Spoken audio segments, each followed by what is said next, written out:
नमस्कार साथियों, स्वागत है आपका हमारे YouTube channel history for all exam में। और जैसा कि आप स्क्रीन पर देख रहे हैं कि हम विजन का पीटी 365 राज्य व्यवस्था के मैगजीन को लेकर के आपके सामने आए हैं, जिसमें हम समरी देखेंगे कि कैसे हम कम समय में पूरे पीटी 365 को रिवाइज कर सकते हैं। इस क्रम में आप पहले विषय सूची को देख लीजिए, जिसमें आप देख रहे हैं कि संविधान के मूल ढांचे से संबंधित कुछ विभिन्न करंट अफेयर्स देखे गए हैं। इसमें सारे इंपॉर्टेंट्स नहीं है, कुछ कुछ को हमें नेगलेक्ट भी करना है जो पीटी पॉइंट ऑफ व्यू से ज़्यादा उस तरह के इंपॉर्टेंट नहीं माने जाते हैं, तो हम उस चीज़ को नेगलेक्ट करके चलेंगे। दूसरा है संसद राज विधानमंडल पार्लियामेंट से संबंधित बातें की गई हैं। तीसरा केंद्र राज्य संबंध से है। चौथा न्यायपालिका। पांचवा चुनाव। छठा जो है वो विभिन्न जो महत्वपूर्ण बिल या लेजिस्लेशंस विधायिका हैं, विधेयक हैं, उस तरह की बात की गई है। सातवें में जो है वो महत्वपूर्ण संवैधानिक सांविधिक कार्यकारी निकाय के बारे में बात किया गया है। और आठवां जो है वो गवर्नेंस से संबंधित है, शासन के महत्वपूर्ण पहलू को। तो आइए हम शुरुआत करते हैं। पहला जो आप यहाँ पे टॉपिक देख रहे हैं संविधान से संबंधित मुद्दे, उसमें पहला टॉपिक है मूल ढांचे का सिद्धांत। और जैसा कि आप जान रहे हैं कि केशवानंद भारती केस जो है 1973 में जो हुआ था, उसके इस साल 2023 में 50 वर्ष पूरे हुए। तो हम पहले मूल ढांचे के सिद्धांत का जो विकास क्रम है उसको हम पहले समझ लेते हैं। तो इसमें आप देखिएगा कि ए.के. गोपालनवाद 1950, 1951 का शंकरी प्रसादवाद और सज्जन सिंह वाद 1965, इन तीनों वादों में एक चीज़ को ही ध्यान रखा गया और उसमें यह कहा गया था कि संसद जो है वो मूल अधिकारों सहित संविधान के किसी भाग में संशोधन कर सकती है। तो जो 1905 का जो ए.के. गोपालनवाद है, शंकरी प्रसाद जो 1951 और सज्जन सिंह वाद 1965 का जो एक समग्र रूप से वाद दिया गया था, उस पर जो निर्णय लिया गया, उसमें कहा गया कि संसद जो है वो मूल अधिकारों से संबंधित संविधान के किसी भाग में संशोधन कर सकता है। पहली बार 1967 का जो गोलकनाथ वाद आया, उसमें यह फैसला दिया गया कि 19 जो अनुच्छेद 368 के तहत संसद को संशोधन की शक्ति प्रदान नहीं की गई है। मतलब जो एक अनंत शक्ति दी गई थी संसद को, वो इस वाद के जरिए, गोलकनाथवाद 1967 के जरिए यहाँ पे थोड़ा सा बैन लगाया गया, उस पर कंट्रोल किया गया और कहा गया कि जो अनुच्छेद 368 संसद को जो है वो संशोधन की शक्ति प्रदान नहीं की है ना। तो संसद द्वारा जो है मूल अधिकारों में संशोधन नहीं किया जा सकता है। ये आपसे सवाल पूछ सकता है पीटी में कि किस वाद के तहत जो है ये निर्णय दिया गया था कि संसद जो है वो मूल अधिकारों में संशोधन नहीं कर सकती है, तो वो गोलकनाथवाद 1967 है। इसी के एवज में 1971 में सरकार द्वारा एक दो संशोधन किया गया, एक 24वां संविधान संशोधन और दूसरा 25वां संविधान संशोधन।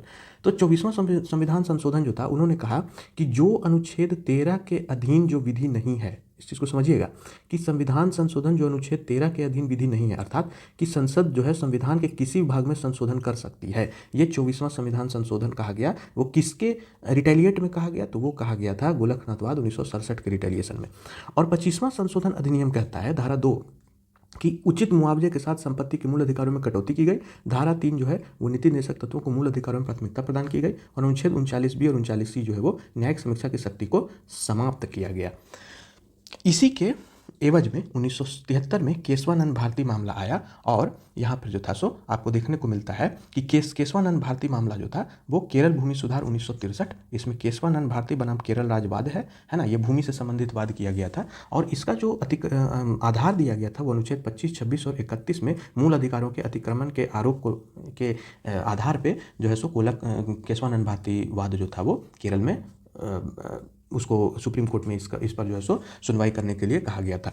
तो पहली बार और अभी तक के जो है सो एक सबसे बड़ी सुप्रीम कोर्ट में गठित अब तक की सबसे बड़ी पीठ बैठी, जो 13 न्यायाधीशों की एक पीठ थी, है ना। उन्होंने क्या फैसला दिया? उन्होंने 24वें संविधान संशोधन की वैधता को बरकरार रखा। 24वां संविधान संशोधन क्या था? तो वो ये था कि भारत में संशोधन कौन कर सकता है? संसद संविधान के किसी भी भाग में संशोधन कर सकता है।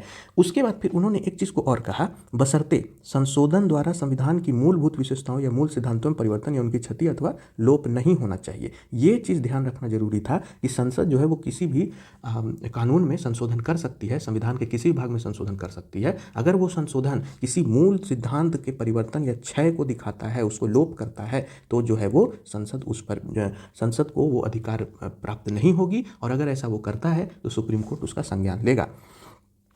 इससे पहले गोलकनाथवाद मैंने बता चुका है कि ये जो 1967 था उसमें क्या हुआ था कि 68 के तहत, अनुच्छेद 368 के तहत संसद के संविधान में संशोधन करने की शक्ति असीमित नहीं है, यहाँ पे इसको कंट्रोल कर दिया गया था, है ना। और इसके बाद फिर क्या हुआ कि कोर्ट ने यह भी कहा था कि संविधान के तहत गारंटीकृत मूल अधिकारों की संविधान संशोधन द्वारा निरस्त या सीमित नहीं किया जा सकता है ना। इसी के एवज में क्या हुआ कि संविधान का मूल ढांचा जो है सो एक बनाया गया और ये संविधान के मूल ढांचे को परिभाषित किया गया, जिसमें भारत की संप्रभुता, नागरिकों की व्यक्तिगत स्वतंत्रता, कल्याणकारी राज्य का निर्माण, संविधान की सर्वोच्चता, गणतांत्रिक एवं लोकतांत्रिक सरकार, संविधान का पंथ निरपेक्ष और संघीय स्वरूप, विधायिका, कार्यपालिका और न्यायपालिका की शक्तियों का पृथक्करण, राष्ट्र की एकता और अखंडता, न्यायिक समीक्षा और मौलिक अधिकार, ये कुछ पॉइंट्स अभी सुप्रीम कोर्ट के द्वारा डिफाइन किए गए जो ये बताते हैं कि ये मौलिक अधिकार, ये मूल ढांचे का एक भाग है। और इसी में सुप्रीम कोर्ट ने क्या किया कि न्यायिक समीक्षा को अपनी शक्ति को कम करने वाले हिस्से को छोड़कर जो 25वां और 29वां संविधान संशोधन के अन्य भाग थे उन सभी में क्या किया कि उसको बनाए रखा। तो जैसे आप ये जो देख रहे हैं कि जो धारा 3 के तहत नीति निषेध तत्वों को मूल अधिकारों पर प्राथमिकता प्रदान की गई और 39B और 39C के तहत जो न्यायिक समीक्षा की शक्ति को समाप्त किया गया था उसको निरस्त कर दिया गया और बाकी 25वें और 29वें संविधान संशोधन में जो भी वैधता थी उसको बनाए रखा गया। और उसी में ये आदेश दिया गया, ये एक निर्णय दिया गया कि जो उद्देशिका है वो संविधान का एक भाग है, इसलिए इसमें संशोधन किया जा सकता है। और इसी आधार पर जो था सो उद्देशिका में अर्थात प्रियम्बल में संशोधन किया गया था।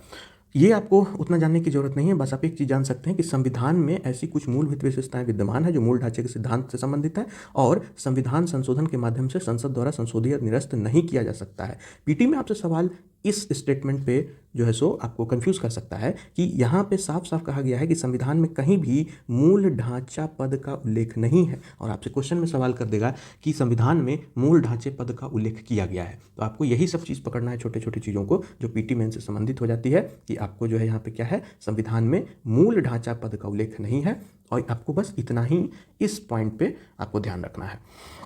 बाकी ये मूल ढांचे के सिद्धांत का महत्व ये पीटी के पॉइंट से उतना महत्वपूर्ण नहीं है, मेंस के पर्पस से हम इसको देख सकते हैं, उसमें ये इंपॉर्टेंट होता है, बल्कि पीटी के रिस्पेक्ट में इसका कोई अभी उतनी इंपॉर्टेंस नहीं देखी गई है। अब हम अगले टॉपिक की तरफ आते हैं जो है जिला न्यायालय की स्वतंत्रता। ये भी मूल ढांचा के संबंधित को दर्शाता है। ये क्या है, ये कहता है कि जिला न्यायालयों की स्वतंत्रता में संविधान के मूल ढांचा का हिस्सा है। सबसे पहले आप देखिए कि इसमें जो हाई कोर्ट में जो जिला और सत्र न्यायालय है वो कैसे जो है सो जिला स्तर पे इसका डिवीजन किया गया है। इसमें दो डिवीजन किए जाते हैं, एक है सिविल और दीवानी मामला, दूसरा है क्रिमिनल और फौजदारी मामला। सिविल और दीवानी मामला जब होगा तो वो अधीनस्थ न्यायालय कहलाएगा और जब ये क्रिमिनल और फौजदारी मामला देखेगा तो इसको हम लोग मजिस्ट्रेट अदालत या मुख्य न्यायिक मजिस्ट्रेट कहते हैं। और इसको हम लोग क्या है, ये मुंसिफ कोर्ट के अंदर होता है और ये जो है वो न्यायिक मजिस्ट्रेट यानी इसको हम फौजदारी न्यायालय कहते हैं, इसके तहत इसका कार्रवाई किया जाता है। इसको चीज़ को हम थोड़ा सा समझ लेंगे, कुछ सिद्धांत है उस पर हम थोड़ा प्रकाश देखते हैं कि सुप्रीम कोर्ट के बीच वेतन, पेंशन तथा अन्य सेवा शर्तों के मामले में देश भर में एकरूपता बनाए रखी गई है। एकरूपता कहने का मतलब ये हुआ कि सुप्रीम कोर्ट, हाई कोर्ट और जो आपका अधीनस्थ न्यायालय है ना, जो सबऑर्डिनेट कोर्ट करते हैं हम, तो इसमें क्या है कि ये सब इंटीग्रेटेड है, एक तरफ से है।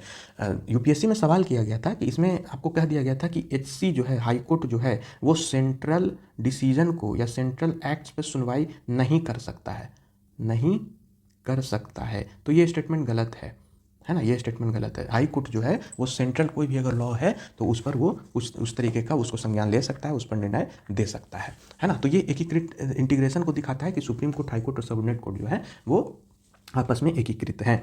शक्तियों का पृथक्करण कैसे, न्यायपालिका के पदाधिकारियों को विधायिका और कार्यपालिका कर्मचारियों से अलग माना जाना चाहिए, है ना।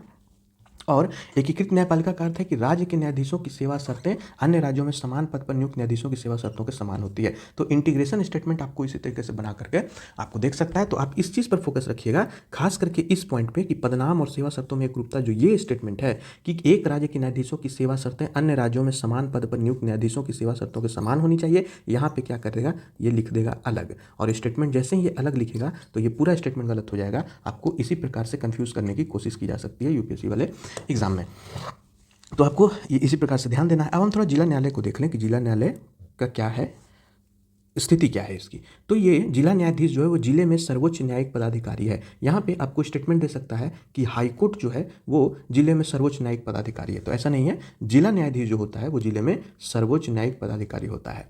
अधीनस्थ न्यायपालिका संगठनात्मक अधिकारिता नामकरण और निर्धारित करते हैं। इस कारण से जिला न्यायाधीशों की स्थिति एक राज्य से दूसरे राज्य में अलग अलग हो सकती है। अब ये देखिए, ये दोनों स्टेटमेंट को कैसे आपको कंफ्यूज कर सकता है। यहाँ कह रहा है कि जिला न्यायालयों की स्थिति एक राज्य से दूसरे राज्य में अलग अलग अलग हो सकती है। और यहाँ पे है कि एक राज्य के न्यायाधीशों की सेवा शर्तें अन्य राज्यों में समान पद पर नियुक्त न्यायाधीशों की सेवा शर्तों के समान होनी चाहिए। तो यहाँ पे ये जो कुछ कुछ शब्द हैं इन्हीं पर कमीशन खेल जाता है और स्टूडेंट्स गलती करते हैं और यहाँ पे उनके मार्क्स नहीं आ पाते हैं। तो इस चीज़ का ध्यान रखना है कि क्योंकि अधीनस्थ न्यायालय का जो संगठनात्मक ढांचा है, अधिकारिता है, नामांकन है, ये राज्य निर्धारित करता है। तो इसी कारण क्या होगा कि जिला न्यायाधीश की जो जिला न्यायालयों की जो स्थिति होगी वो डिफरेंट स्टेट में डिफरेंट तरीके से होगा। लेकिन जो सेवा शर्त, जो न्यायाधीशों की जो सेवा शर्तें हैं वो राज्य में समान पद पर नियुक्त न्यायाधीशों की सेवा शर्तों के समान होनी चाहिए।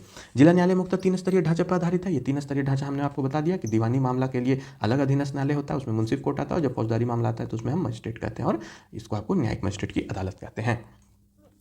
जिला न्यायाधीशों की नियुक्ति, पदस्थापन और पदोन्नति हाईकोर्ट के परामर्श से राज्य का राज्यपाल करता है। स्टेटमेंट आपको क्या कर देगा, यहाँ पे आपको प्रेसिडेंट लिख देगा। तो यहाँ पे इन सब चीज़ों को ध्यान देना है कि ये रॉन्ग हो जाता है, तो इसलिए जो है सो जिला न्यायाधीशों की जो नियुक्ति है वो हाईकोर्ट के परामर्श से राज्य का राज्यपाल करता है। अब आगे बढ़ते हैं। अनुच्छेद 370 का निरसन, ये इंपॉर्टेंट नहीं है, इसमें बस आपको ये जानना है कि ये आखिर क्यों मुद्दे में आया और इससे सवाल अगर पूछेगा तो कहाँ से पूछेगा। तो ये आपको अनुसूची जो है अनुसूची 6 से सवाल कर सकता है या अनुच्छेद 3, ये इंपॉर्टेंट हो जाते हैं। सवाल अगर बनेंगे इस टॉपिक से तो इसी पे होंगे। जैसे आप अभी हालिया दिनों में देख रहे होंगे कि लद्दाख में जो है वो लद्दाख में अभी प्रोटेस्ट हो रहा है। किस लिए? तो इसलिए कि उन लोग का डिमांड है कि हमें जो है वो शेड्यूल 6 में शामिल करिए। तो इसी एवज में जो है वो आपका 370 महत्वपूर्ण हो जाता है कि कैसे इस पे हम थोड़ा सा ध्यान दे सकते हैं, कैसे इसका काम किया जा सकता है, उस पर बात की गई है। तो हम सीधे हम अनुसूची 6 और अनुच्छेद 3 को देखते हैं। बाकी इसके अलावा इसमें और विशेष आपको पीटी पॉइंट ऑफ व्यू से ज़्यादा ध्यान देने की जरूरत नहीं है। यहाँ पे एक चीज़ है कि राष्ट्रपति ने जो है वो संविधान जम्मू और कश्मीर पर लागू आदेश 2019 के जरिए, ध्यान रखिएगा यहाँ पे स्टेटमेंट आपको अध्यादेश कर देगा और अध्यादेश देके पूछ देगा कि राष्ट्रपति ने संविधान जम्मू और कश्मीर पर लागू अध्यादेश 2019 जारी किया था, तो ये स्टेटमेंट रॉन्ग हो जाता है। अध्यादेश नहीं था बल्कि एक ऑर्डर था, आदेश था, है ना। तो इसमें क्या हुआ था कि इसकी जो था वो 1947 में जम्मू कश्मीर के भारत में विलय के बाद उसकी स्वयं की संप्रभुता नहीं रह गई थी 2019 के इस आदेश के बाद से, जब भी राष्ट्रपति ने इसको बरकरार किया था। अनुच्छेद 370 संविधान में एक अस्थायी व संक्रमणकालीन प्रावधान था। कौन सा? 370 जो था वो संविधान में क्या था, एक टेम्पोररी जो था वो प्रावधान था, है ना। और इसी में क्या हुआ कि अनुच्छेद 3 जो है वो क्या कहता है कि किसी भी राज्य के किसी क्षेत्र को अलग करके या दो से अधिक राज्यों के कुछ हिस्सों को आपस में मिलाकर या किसी भी राज्य क्षेत्र को किसी भी राज्य के एक हिस्से मिलाकर एक नया राज्य बना सकती है। ये अनुच्छेद 3A का स्पष्टीकरण है। और इसी में जो अनुच्छेद 3A में जो प्रयुक्त शब्द राज्य है वो केंद्र शासित प्रदेश भी इसमें शामिल होते हैं, है ना। तो यहाँ से हम समझ गए कि इंपॉर्टेंट अनुच्छेद 3 है जो हमें बताता है कि किसी राज्य को एक दूसरे में मिला करके एक नया राज्य अगर हम बनाना है तो हम अनुच्छेद 3 का यहाँ पे पालन करते हैं और उसी के आधार पे ये काम किया जा सकता है। एसआर बोमई का जो केस था उस मामले में इस फैसले को फिर से दोहराया गया और कहा कि राज्य में आपातकाल या राष्ट्रपति शासन के दौरान राष्ट्रपति की कार्रवाई न्यायिक समीक्षा के दायरे में आती है। इस चीज़ का ध्यान रखिएगा, यहाँ से आपको कहेगा कि नहीं आती है, सवाल करेगा, आपको यहीं पे समझना है कि वो न्यायिक समीक्षा में आएगी, है ना। बाकी आप देखिए अनुच्छेद 3 को अलग से यहाँ पे डिफाइन किया गया है कि यह प्रावधान है कि संसद कानून द्वारा नए राज्यों का निर्माण कर सकती है और मौजूदा राज्य के राज्य क्षेत्रों सीमाओं नाम में परिवर्तन कर सकता है। अनुच्छेद 3 बताता है। अनुच्छेद के पहले हिस्से में यह कहा गया है कि उपर्युक्त कानून किसी विधेयक को राष्ट्रपति की सिफारिश पर किसी भी संसद में पेश किया जा सकता है। यदि विधेयक किसी राज्य के राज्य क्षेत्र, सीमा या नाम को प्रभावित करता है तो राष्ट्रपति को ऐसे विधेयक को संबंधित राज्य विधानमंडल के विचार के लिए उसे भेजा जाना चाहिए। इसी पावर का प्रयोग करके जम्मू कश्मीर में जो था उस समय, क्योंकि सरकार बर्खास्त कर दी गई थी, तो क्या हुआ था कि वहाँ जो हमारे राज्यपाल बैठे हुए थे उनसे अनुमति ली गई और उसके बाद ये ऑर्डर को पेश किया गया था। तो इस प्रकार से अनुच्छेद 3 का उपयोग करते हुए जो था सो 370 को निरसित किया गया था। इसके बाद आप देखिए जो राष्ट्रीय राजधानी क्षेत्र दिल्ली सरकार संशोधन अधिनियम 2023 कहता है वो बताता है कि कैसे उसमें संशोधन किया गया 2023 में। पहले इसको हम विकास को समझ लेते हैं। 1991 क्या है कि ये इसे भाग सी का राज्य बनाया गया था। 1992 में निर्वाचित मुख्यमंत्री के साथ विधानसभा का सृजन किया गया। 1956 में जो है वो राज्य पुनर्गठन अधिनियम के तहत दिल्ली को यूटी का दर्जा दिया गया। तो सवाल आपसे यही करेगा कि यूटी का दर्जा कब दिया गया, तो यूटी का दर्जा जो है वो 1956 में दिया गया था। फिर 1966 में सीमित प्रतिनिधि सरकार प्रदान करने के लिए दिल्ली प्रशासनिक अधिनियम पारित की गई थी। 1991 में 69वां संविधान संशोधन जीएनसीटीडी अधिनियम 1991 पारित किए गए थे। 2021 में जीएनसीटीडी अधिनियम 2021 पारित किया गया था और फिर अभी 2023 में फिर से इसका संशोधन किया गया है है ना। तो आप इसमें सिर्फ मुख्यतः ये इसको पढ़ सकते हैं कि 1956 में जो है वो दिल्ली को यूटी का दर्जा दिया गया था। स्टेटमेंट के रूप में आपसे इस सवाल को कर सकता है। तो 2023 जो है वो राष्ट्रपति से अनुमोदन प्राप्त हुआ, विधेयक अधिनियम बन गया, है ना। एनसीटीडी संशोधन के मुख्य प्रावधान क्या है? तो एनसीसीएसए को समझने के लिए, है ना, एनसीसीएसए को समझने के लिए आपको ध्यान देना होगा इसके अध्यक्ष जो है वो कौन है? दिल्ली के मुख्यमंत्री होंगे। इसके जो सदस्य सचिव हैं वो दिल्ली सरकार का प्रधान गृह सचिव होगा, प्रिंसिपल सेक्रेटरी। जिसके सदस्य होंगे वो दिल्ली सरकार का मुख्य सचिव, चीफ सेक्रेटरी होता है ना। और प्रधान गृह सचिव और मुख्य सचिव दोनों की नियुक्ति कौन करेगा? केंद्र सरकार करेगी, ठीक है। एलजी का इसमें विशेष योगदान हो जाता है। एलजी का विवेकाधिकार का विस्तार करता है। इसके तहत वह एनसीसीएसए की सिफारिशों को स्वीकार कर सकता है या उन्हें पुनर्विचार के लिए वापस भेज देता है। अगर एलजी और एनसीसीएसए के बीच मतभेद होती है तो एलजी का निर्णय ही अंतिम होगा, यानी यहाँ पे एलजी के पावर को इंक्रीज कर दिया गया है ना। और एलजी की राय हेतु समक्ष प्रस्तुत होगा। और इस मामले में कौन से होते हैं? दिल्ली की शांति व्यवस्था बनाए रखने के लिए, दिल्ली और केंद्र सरकार, सुप्रीम कोर्ट या अन्य राज्य सरकारों के बीच संबंधों को देखने के लिए, विधानसभा सत्र को बुलाना, सत्रावसान या विघटन, और ऐसे मामले जिन पर एलजी को अपने विवेकाधिकार से आदेश देना है, ये जो है उन मामलों में मंत्रियों द्वारा मामलों का निपटान किया जाएगा। अब एनसीटी दिल्ली का शासन व्यवस्था थोड़ा देख लें तो 2039, है ना, सॉरी, अनुच्छेद 239 के तहत क्या प्रावधान किया गया कि सीधे राष्ट्रपति या राष्ट्रपति द्वारा नियुक्त प्रशासक द्वारा किया जाएगा यूटीज का। और इसी कारण एलजी जो है वो क्या हो जाते हैं? राष्ट्रपति द्वारा नियुक्त प्रशासक होते हैं। और जो दिल्ली को विशेष दर्जा मिला वो एस बालाकृष्णन समिति के द्वारा 69वें संविधान संशोधन अधिनियम 1991 के तहत राष्ट्रीय राजधानी क्षेत्र दिल्ली के रूप में नामित किया गया था, है ना। अनुच्छेद 239 ए जोड़ा गया। ये क्या कहता है? ये विधानसभा मंत्रिपरिषद से युक्त एक केंद्र शासित प्रदेश बनाया गया, है ना। उपराज्यपाल को जो दिल्ली का प्रशासक बनाया गया। और दिल्ली विधानसभा की शक्तियां क्या है? इसके पास पुलिस, लोक व्यवस्था, भूमि को छोड़कर राज्य सूची और संवर्ती सूची के विषयों पर कानून बनाने की शक्ति है ना। और संसद दिल्ली से संबंधित राज्य और संवर्ती सूची के सभी विषयों पर कानून बना सकती है। तो इनका आपको ध्यान रखना है। प्रिवेंटिव डिटेंशन अब अगला टॉपिक है। प्रिवेंटिव डिटेंशन की अगर हम बात करें, प्रिवेंटिव डिटेंशन जो है वो निवारक नज़रबंदी, जिसको हम लोग कहते हैं निवारक निरोध की बात करता है। तो निवारक निरोध क्या है? इसका अर्थ अगर हम समझें तो अपराध करने से पहले ही किसी ऐसे व्यक्ति को हिरासत में लेना जो कानून और व्यवस्था के समक्ष खतरा उत्पन्न कर सकता है। ऐसा व्यक्ति अभी तक कोई अपराध नहीं किया होता है। एक होता है कि जो व्यक्ति अपराध कर लिया उसको हम अरेस्ट कर लिए। एक होता है कि जो आपराधिक उसकी गतिविधियां पाई जाती हैं और कुछ वैसे घटनाएं होने वाली हैं जिसमें हमें शक है कि वो व्यक्ति जो है वो इस घटना को और भी उत्तेजित कर सकता है। तो इस कारण हम क्या करते हैं कि कानून व्यवस्था बनाए रखने के लिए उस व्यक्ति को हम पहले ही जो है वो हम अरेस्ट कर लेते हैं। और यही कहलाता है क्या? Preventive detention. इसमें अधिकारों की जो बात होती है, बिना मुकदमा चलाए हिरासत में रखा जाता है। अनुच्छेद 22(1) और 22(2) जो है वो गिरफ्तारी तथा हिरासत में सुरक्षा प्रदान करता है ना। अब ये क्या होता है कि जो प्रिवेंटिव डिटेंशन करेगा वो किस किस आधार पर करेगा ये भी देखिए। आपको पहले यहाँ आप समझ लीजिए अनुच्छेद 22(1) क्या है। तो ये क्या है? अनुच्छेद 22(1) क्या कहता है कि किसी भी व्यक्ति को गिरफ्तारी के कारणों की जानकारी दिए बिना उसे कस्टडी में रखकर डिटेन नहीं किया जा सकता है ना।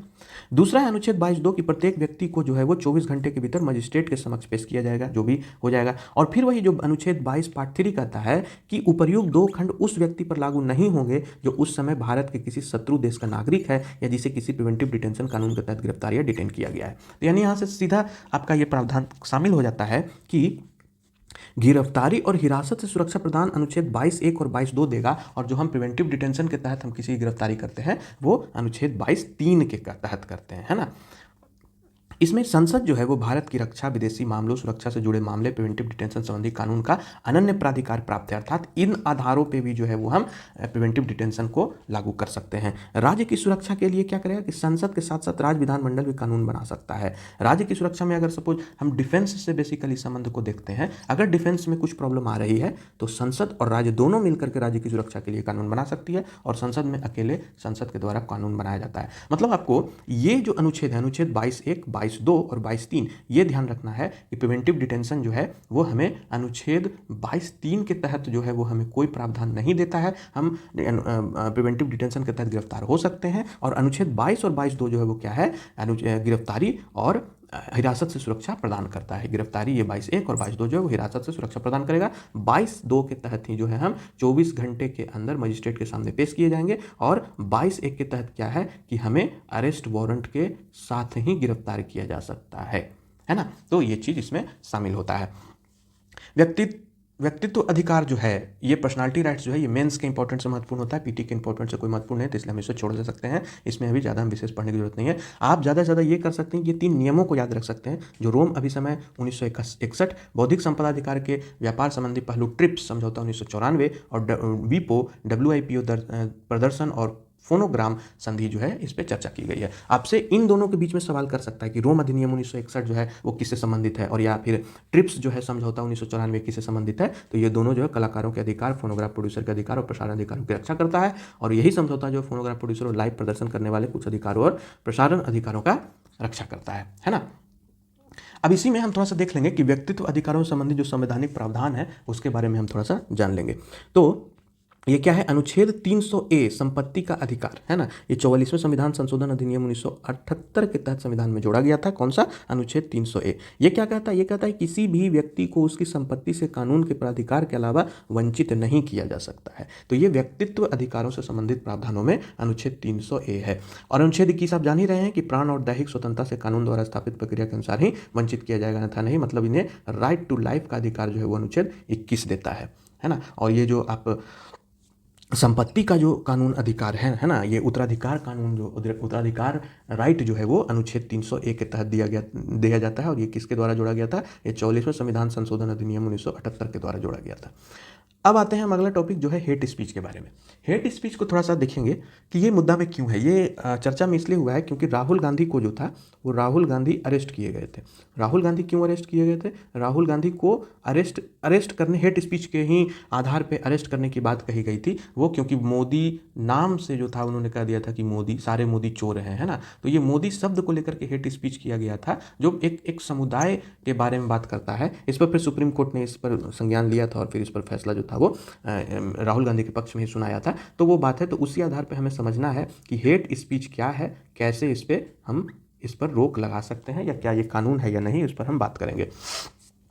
हेट स्पीच के बारे में जो भारत के किसी भी कानून में इसको कोई परिभाषा नहीं दी गई है, ये परिभाषित कहीं नहीं है। हाँ, अभी जो भारतीय न्याय संहिता 2003 है उसके साथ धारा 196(1), ये ध्यान रखिएगा, यहाँ से आपको प्रश्न उठा करके दे सकता है कि धारा 196(1) जो है वो विविध समूहों के बीच सत्ता को बढ़ाने देने को दंडित करता है। तो सत्ता को बढ़ावा देने के लिए क्या हुआ, हेट स्पीच हुआ, और हेट स्पीच से संबंधित सवाल कर सकता है। सबसे पहले तो आपको यहाँ कंफ्यूज कर देगा कि किसी भी कानून के अंतर्गत परिभाषित नहीं किया गया, ये ध्यान रखना है। और ये कह देगा कि कानून में परिभाषित है ना, कानून में परिभाषित है। तो आपको यहीं पे समझना है कि ये गलत है ना, तो ये गलत हो जाएगा। ठीक है। दूसरा चीज आपको ये कर सकता है कि आपको धाराएं पूछ देगा कि धारा 196(1) है या 2 है, उसके तहत जो है वो हेट स्पीच को जोड़ा गया है। तो हाँ, ये भारत न्याय संहिता 2023 के तहत इसको जोड़ा गया है। अब ये क्या होता है कि जो दंडित करने का जो वो प्रक्रिया है उसमें लोक प्रतिनिधि अधिनियम 1991 के तहत क्या क्या प्रावधान है उस पर थोड़ा सा देख लेंगे। तो धारा 8 जो है ऐसे व्यक्ति को चुनाव लड़ने से अयोग्य घोषित करती है जो वाक और व्यक्ति की स्वतंत्रता के अधिकार का गलत उपयोग करने का दोषी पाया जाता है। इसी आधार पर राहुल गांधी को जो था वो अयोग्य घोषित किया गया था और अरेस्ट की बात की गई थी, है ना। धारा 123(3)(a) और धारा 125 है ना, ये क्या बताता है, ये शत्रुता फैलाने वाले गतिविधियों को भ्रष्ट चुनावी आचरण मानती है और इस पर भी रोक लगाया जाता है। नागरिक अधिकार संरक्षण अधिनियम 1955 धारा 7 के तहत है, अस्पृश्यता को उकसाने पर भी जो है ये भी हेट स्पीच में आएगा। तो आपको इन सब चीज़ों पर ध्यान देना है। उपासना स्थल अधिनियम 1991 इंपॉर्टेंट नहीं है, मेंस के लिए इंपॉर्टेंट होता है, पीटी के पॉइंट ऑफ व्यू से इसमें कोई इंपॉर्टेंट नहीं है, तो आप इसको छोड़ सकते हैं, इसमें कोई विशेष ध्यान देने वाली बात नहीं है। आप अब थोड़ा सा अब आइए जो अन्य महत्वपूर्ण सुर्खियां उसमें जो संविधान की 8वीं अनुसूची है, तो हाल ही में ओडिशा ने कोई भाषा को इस अनुसूची में जोड़ने की मंजूरी दे दी है। तो हम 8वीं अनुसूची को समझ लें। इस देश में जो है आधिकारिक भाषाओं को सूचीबद्ध किया गया है। वर्तमान में भी 22 भाषाएं हैं, है ना, और 22 भाषाएं हैं। मूल संविधान में 14 सूचीबद्ध थे, जिसमें सिंधी भाषा को 1967 में, कोंकणी मणिपुरी नेपाली को 1992 में, है ना, और जो है वो 2003 में 92वां संविधान संशोधन के द्वारा संथाली, डोगरी, मैथिली और बोडो को जोड़ा गया था। और 71वां संविधान संशोधन जो हुआ 1992 उसमें कोंकणी, मणिपुरी और नेपाली को जोड़ा गया था। इसका एक ट्रिक आप जान लीजिए, याद करने में आपको आसानी हो सकती है कि जैसे मूलतः कितने भाषाएं थी, तो 14 भाषाएं थी, ठीक है। तो 14 भाषाएं थी, तो इसको हम 7×2 लिख सकते हैं। अब हम अगर 7×3 कर दें तो ये कितना हो जाएगा, 21 हो जाएगा। ये 21 क्या हो गया, 21 हो गया आपका संशोधन, अर्थात 21वां संविधान संशोधन जब हुआ तो कितने भाषाएं जोड़ी गई, एक भाषा, सिंधी भाषा, है ना। और फिर क्या करिए, अब इन दोनों को इसमें 50 जोड़िए। जब 50 जोड़ेंगे तो ये कितना हो जाएगा, तो ये हो जाएगा 71। 71वां संविधान संशोधन जब हुआ तो इसमें कितने भाषा जोड़े गए, तो इसमें आपके 3 भाषा जोड़े गए। अब क्या हो गया, अब इन दोनों को जोड़ दीजिए तो ये 92 हो जाएंगे। तो 92 और इन दोनों को जोड़ दीजिए तो हो गए 4। तो 92वां संविधान संशोधन जब हुआ तो उसमें कितने लैंग्वेज जोड़े गए, 4 जोड़े गए। ठीक है, तो आप ये याद कर सकते हैं कि जब हम 21वां संविधान संशोधन जब आया तो उसमें 1 लैंग्वेज जोड़े गए, जब 71वां संविधान संशोधन हुआ तो 3 लैंग्वेज जोड़े गए, जब 92वां संविधान संशोधन हुआ तो 4 लैंग्वेज जोड़े गए। तो इस प्रकार से आपका वो चीज़ हो जाता है कि कैसे कैसे लैंग्वेजों का जुड़ाव किया गया 8वीं अनुसूची में, और अभी वर्तमान में 22 भाषाएं हैं। अब इसमें हम देखेंगे कि किसी भाषा को संविधान की 8वीं अनुसूची में शामिल होता है तो उसे क्या क्या लाभ प्राप्त होती है, उस पर भी हम थोड़ा सा बात कर लेंगे। तो भाषा के विकास के लिए सरकार से सहयोग प्राप्त हो जाएगा, साहित्य अकादमी से मान्यता मिलेगी, है ना, संसद में बहस के दौरान इसका उपयोग किया जाएगा, प्रतियोगिताओं में इसका उपयोग किया जाएगा, और आरबीआई द्वारा जब नोट जो अंकित होंगे उसमें उस भाषा को भी शामिल किया जाएगा जो उस अनुसूची में शामिल होंगे। तो इस प्रकार से आपका अनुसूची जो भाषा का जो अनुसूची में शामिल किया जाता है उसका क्या लाभ होगा, उसकी इतनी सारी महत्ताएं दी गई हैं। अब आते हैं हम जो संविधान की 9वीं अनुसूची है, हम उस पर एक बार बात कर लें। तो 9वीं अनुसूची क्या है, ये प्रथम संविधान संशोधन 1991 में हुआ था। इसमें क्या हुआ था कि अनुच्छेद 31B को जोड़ा गया था। अनुच्छेद 31B के तहत क्या हुआ कि केंद्रीय और राज्य कानून को मौलिक अधिकारों के उल्लंघन के आधार पर अदालतों में चुनौती नहीं दी जा सकती है। ये 9वीं अनुसूची के तहत में इसका प्रावधान किया गया था, जो कि 1991 में प्रथम संविधान संशोधन था, है ना।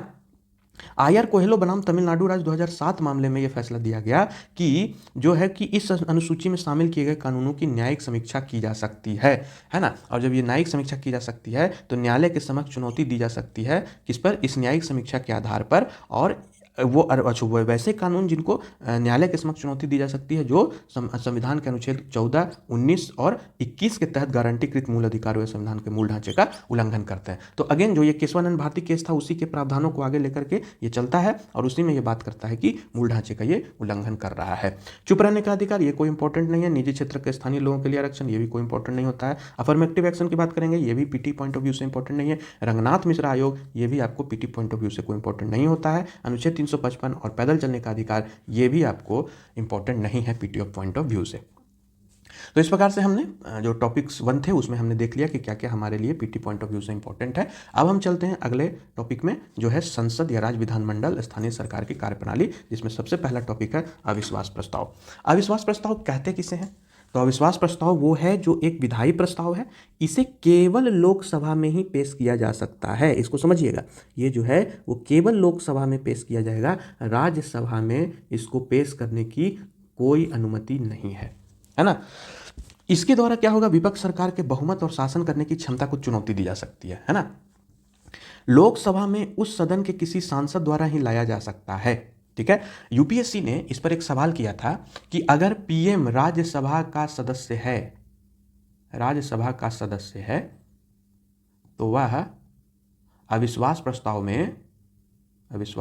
में जो है वो वोट नहीं देगा। तो ये स्टेटमेंट सही है या गलत, है ना। तो ये स्टेटमेंट जो है ये सही होगा, क्योंकि लोकसभा में ही सिर्फ पेश की जा सकती है, और क्योंकि पीएम जो है वो राज्यसभा का सदस्य है तो वो लोकसभा में वोट नहीं कर सकता है। भाषण वो देगा लेकिन वोट करने का उसे अधिकार नहीं होगा। तो इस प्रकार जो है वो अविश्वास प्रस्ताव के दौरान अपना वोट नहीं दे पाएगा, क्योंकि वो लोकसभा का सदस्य नहीं होगा। अगर प्रधानमंत्री राज्यसभा का सदस्य है तो आप अनुच्छेद 75 को देखते हैं। ये क्या है, ये मंत्रिपरिषद लोकसभा के प्रति सामूहिक रूप से उत्तरदायी होगी। राज्य स्तर पे 164(2) है और केंद्र स्तर पे जो है 75(3) है। ये दोनों अनुच्छेद क्या है, वो सामूहिक रूप से मंत्रिपरिषद को राज्य विधानसभा और संसद के प्रति उत्तरदायी बनाते हैं, है ना। अच्छा, ये क्या होगा कि जब तक सदन द्वारा प्रस्ताव पेश करने की अनुमति नहीं दी जाती तब तक प्रस्ताव के समर्थन में कोई भी भाषण नहीं दिया जा सकता है। मतलब कि सदन जो है वो प्रस्ताव पेश करने की अनुमति नहीं देती है तब तक कोई समर्थन में भाषण नहीं होगा। और एक चीज़ और इसमें ध्यान रखना है कि एक अविश्वास प्रस्ताव जो है वो चर्चा होने और सदन द्वारा उसे अस्वीकार कर दिए जाने के बाद उसी सत्र में दूसरा अविश्वास प्रस्ताव नहीं लाया जा सकता है। तो इसका भी ध्यान रखें कि जो अविश्वास प्रस्ताव होगा वो एक सत्र में एक ही बार आ सकता है, दोबारा उसी सत्र में उस अविश्वास प्रस्ताव को नहीं लाया जाएगा या नया अविश्वास प्रस्ताव नहीं लाया जाएगा। ये प्रक्रिया कैसे होती है? तो विपक्षी दलों के द्वारा सरकार पर जो है सो बहुमत साबित करने के लिए कहा जाता है, अगर उसे ऐसा लगता है कि सरकार ने जो है सो विश्वास खो दिया है। अब क्या होता है कि जो लोकसभा का अध्यक्ष है, लोकसभा का अध्यक्ष क्यों? क्योंकि लोकसभा में ही सिर्फ पेश होगा ये, तो इसी कारण से लोकसभा का अध्यक्ष जो है वो इसकी जांच करेगा कि अविश्वास प्रस्ताव सही है या नहीं। ठीक है। नोटिस प्रस्तुत करने वाला जो सदस्य है वह अविश्वास प्रस्ताव करने के लिए सदन की अनुमति मांगेगा।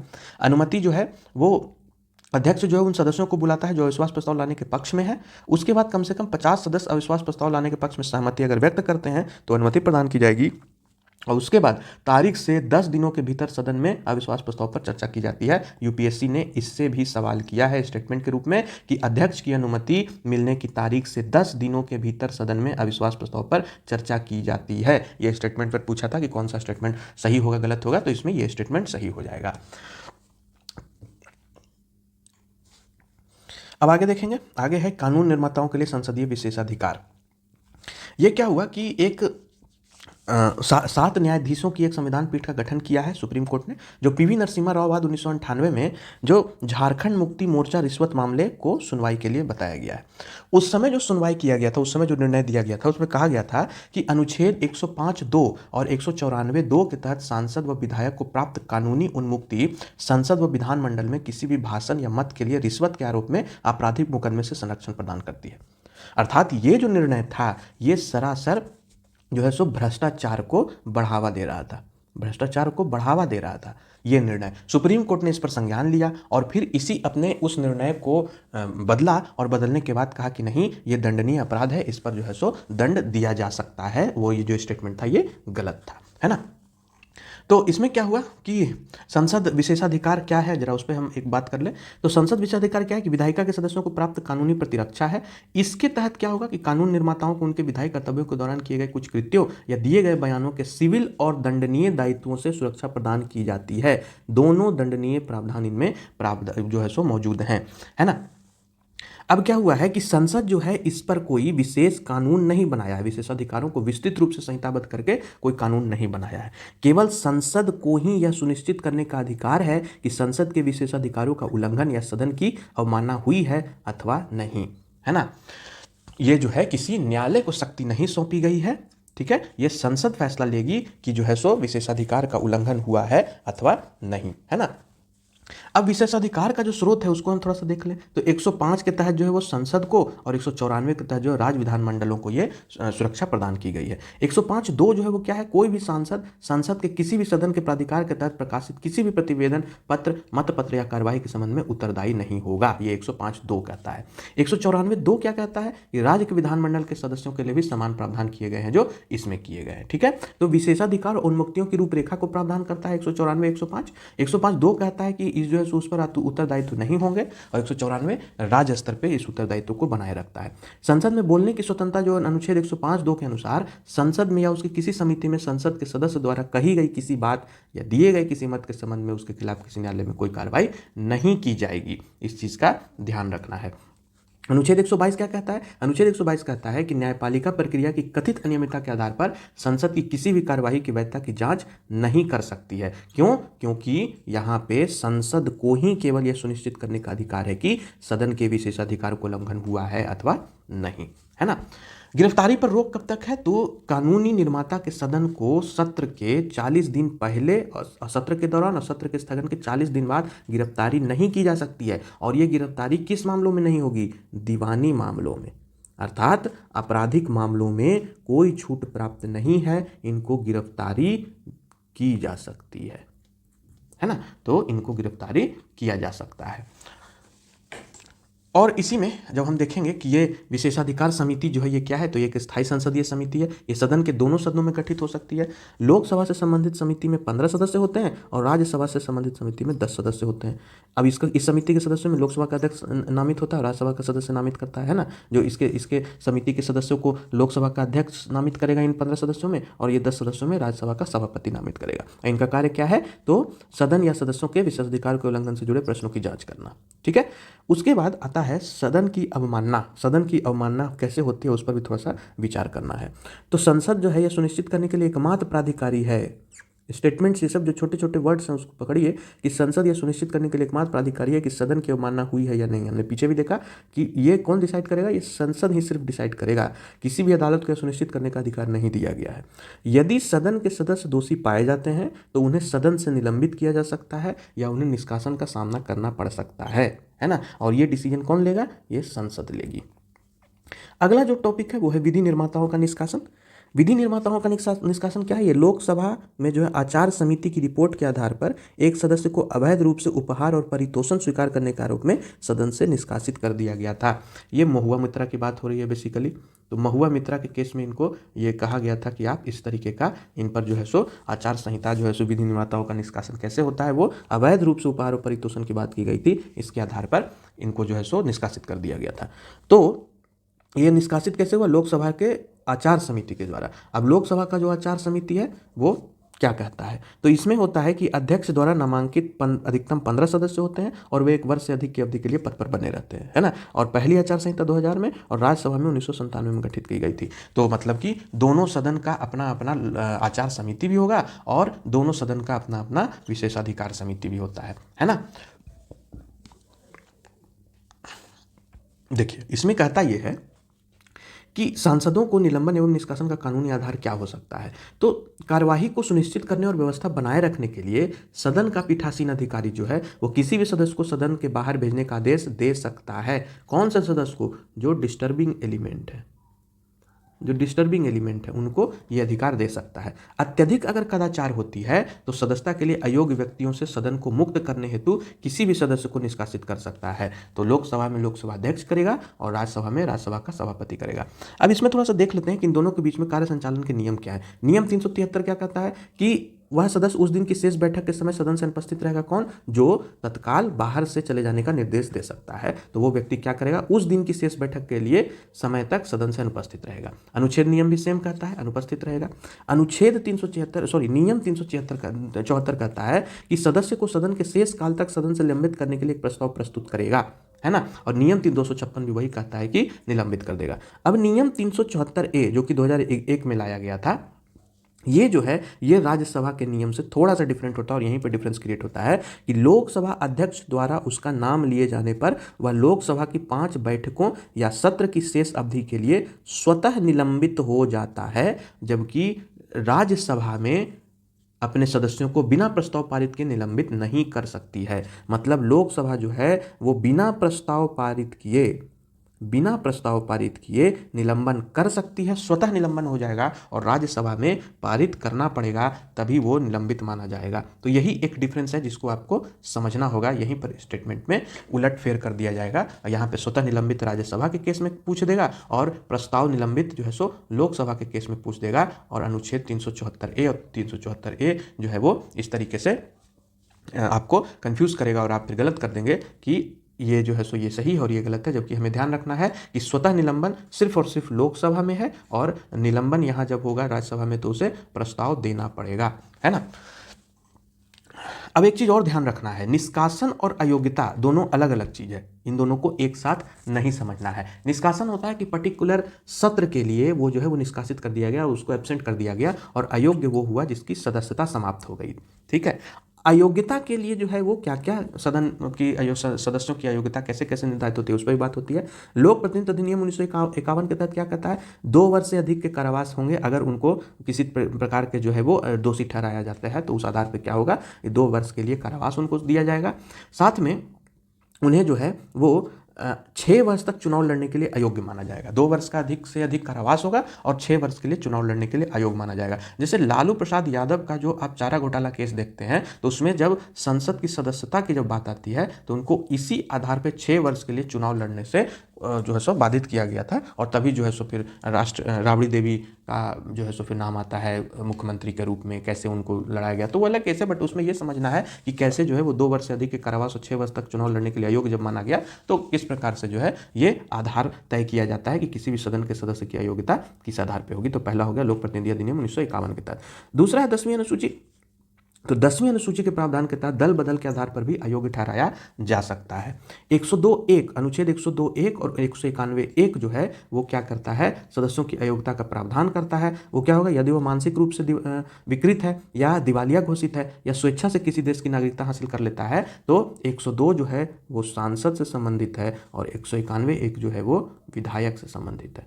तो ये इनकी अयोग्यता को बताता है। अब हम आते हैं दल बदल रोधी कानून, एंटी डिफेक्शन लॉ। ये 92वां संविधान संशोधन 1985 के तहत 10वीं अनुसूची में शामिल किया गया था, है ना। अयोग्यता के आधार क्या होंगे, स्वेच्छा से अपने दल की सदस्यता छोड़ दे, है ना, निर्देश के विपरीत अगर व्हिप जारी होता है और बिना अनुमति प्राप्त किए मतदान कर लेता है और 15 दिनों के अगर भीतर माफी नहीं किया जाता है या मतदान से अनुपस्थित रहता है तो वो क्या होगा, उसे भी अयोग्य माना जाएगा। यदि कोई निर्दलीय सदस्य है वो चुनाव के बाद किसी राजनीतिक दल में शामिल हो जाता है तो भी वह अयोग्य माना जाएगा। या अगर कोई मनोनीत सदस्य है तो वो सीट ग्रहण की तारीख से 6 महीने की समाप्ति के बाद किसी राजनीतिक दल में शामिल हो जाता है तो वह अयोग्य घोषित होगा। यूपीएससी ने इस पर भी सवाल किया है यही स्टेटमेंट दे करके कि मनोनीत सदस्य जो है वो 6 महीने के अंदर अगर किसी राजनीतिक दल में शामिल हो जाता है तो वह अयोग्य घोषित होगा। ये गलत है, 6 महीने की समाप्ति के बाद, है ना। समझिए 6 महीने क्या करेंगे कि लोग 6 महीने पढ़ के चले जाएंगे। आपको समझना है कि यहाँ पे समाप्ति के बाद की बात कही गई, अर्थात इस समाप्ति के बाद अगर कोई किसी राजनीतिक दल में शामिल हो जाता है तो वह अयोग्य माना जाएगा, है ना। अब यूपीएससी ने क्या किया था कि 6 महीने के अंदर कर दिया था और यहीं पर स्टेटमेंट ये गलत हो गया, है ना।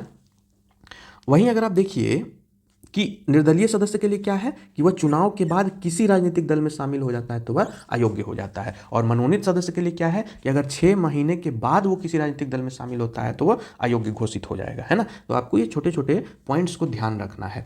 अपवाद क्या है, अपवाद ये है कि अगर कोई अन्य दल है वो विलय कर रहा है जिसको मर्जिंग कहते हैं, वो कम से कम 2/3 विधेयक विलय के पक्ष में हो तो वो अयोग्यता के अंदर नहीं आएगा, है ना। और वर्तमान में पीठासीन अधिकारी के लिए दल बदल विरोधी मामले में निर्णय लेने के लिए समय सीमा निर्धारित करने वाला कोई कानून मौजूद नहीं है, तो इस कारण जो है ये दल बदल विरोधी कानून का हिस्सा नहीं होता है। तो आपको इस चीज का ध्यान देना होगा, है ना। अब यहाँ पे देख लेते हैं कि दल 10वीं अनुसूची के संबंधित न्यायिक निर्णय क्या हुए थे। तो किहोतो होलोहान बनाम जाचिलू अन्यवाद में क्या हुआ था कि ये जो है स्पीकर के निर्णय को न्यायिक समीक्षा के अधीन रखा गया था, है ना। और दूसरा है किसम मेघचंद सिंह बनाम माननीय अध्यक्ष मणिपुर विधानसभा एवं अन्यवाद 2020। इसमें क्या हुआ था कि 10वीं अनुसूची के तहत अयोग्यता संबंधी याचिकाओं पर अध्यक्ष द्वारा 3 महीने के भीतर निर्णय लेना चाहिए, है ना। ये बात कही गई थी बट इस पर अभी तक कोई सुझाव पर निर्णय नहीं लिया गया है। आपको इस चीज़ से और कुछ चीज़ों को ध्यान रखना है कि ये दल विरोधी कानून जो है वो किस प्रधानमंत्री के काल में ये जो था वो आया था। इसको आप हमें कमेंट में बताएं कि ये किस प्रधानमंत्री के काल में इसको लागू किया गया था और कौन से संशोधन के द्वारा लागू किया गया था। संशोधन की संख्या बताएं कि कौन से संशोधन के द्वारा इसे लागू किया गया था। ये आप कमेंट बॉक्स में हमें बताएं इसका आंसर क्या होगा। चलिए अब हम अगले पॉइंट पे आते हैं, ये राष्ट्रपति एवं राज्यपाल के अध्यादेश जारी करने की शक्ति। तो राष्ट्रपति और राज्यपाल के अध्यादेश जारी करने की शक्ति को हम थोड़ा सा समझ लेंगे।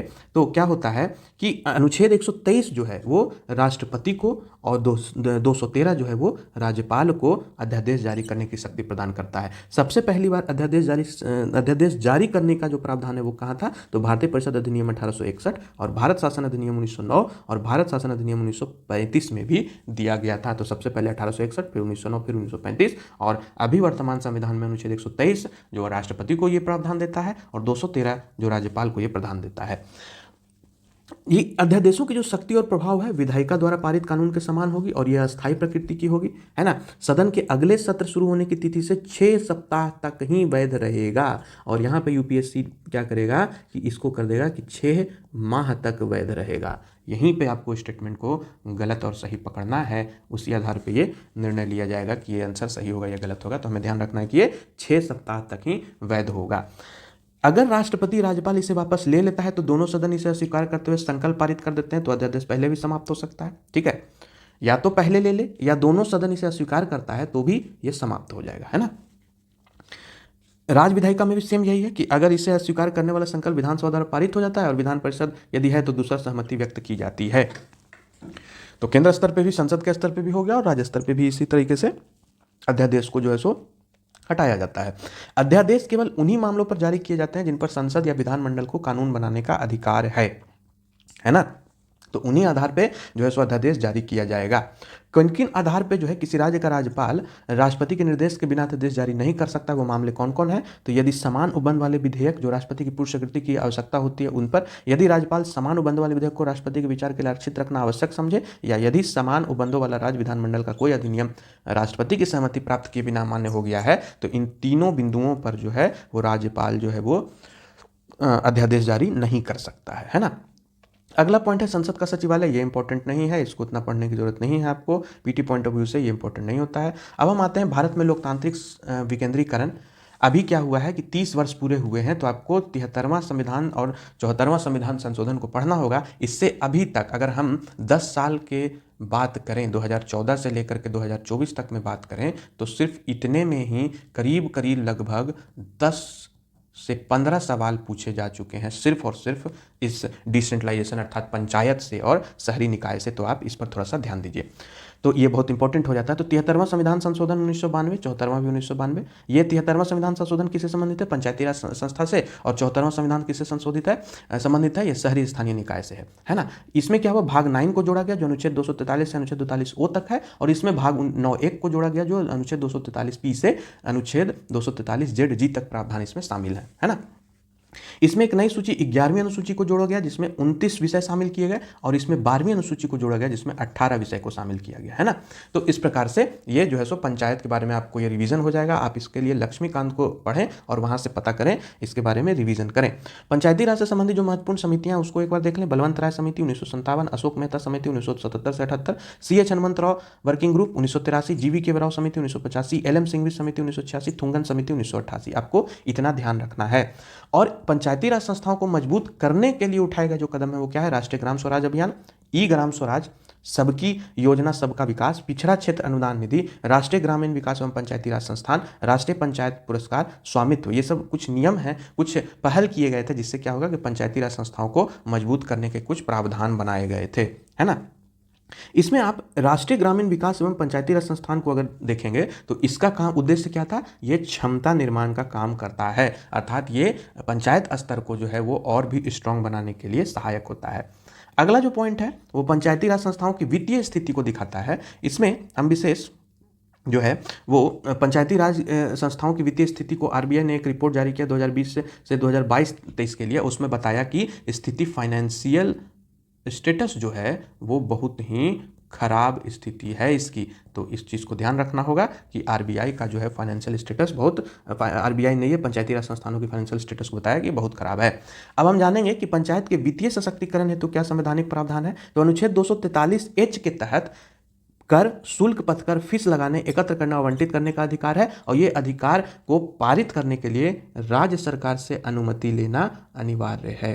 राज्य सरकार से अनुमति अनिवार्य है ना, ऑर्डर इसका अनिवार्य हो जाता है। अनुच्छेद 43I जो है वो क्या करता है? वो पंचायतों को जो है सो पंचायतों को वित्तीय स्थिति की समीक्षा करने के लिए हर साल जो है प्रत्येक 5 साल में एक राज्य वित्त आयोग का गठन किया जाएगा। ये अनुच्छेद 243I के तहत है। अनुच्छेद 283B जो है वो क्या है? वो केंद्रीय वित्त आयोग का कर्तव्य को बताता है कि जो है सो पंचायत के संसाधनों की पूर्ति के लिए राज्य की संचित निधि को बढ़ाने हेतु आवश्यक उपायों के बारे में राष्ट्रपति से सिफारिश करे, और ये सिफारिश जो है वो मानना जो है वो बाध्य नहीं है ना। और इस प्रकार पंचायतों को कोई भी फाइनेंशियल स्टेट नहीं मिलता है। तो केंद्र वित्त आयोग का कर्तव्य 283(3)BB के तहत होता है, और राज्य वित्त आयोग का गठन जो है वो 243I के तहत होगा। ये हर प्रत्येक 5 साल में राज्य वित्त आयोग का गठन होता है। अब इसके हम कुछ स्रोत की बात कर लें, वित्त स्रोत की अगर हम बात कर लें तो आंतरिक या स्वयं के स्रोत कहाँ से आएंगे? कर राजस्व से आएंगे। कर राजस्व में क्या? भूमि और भवन,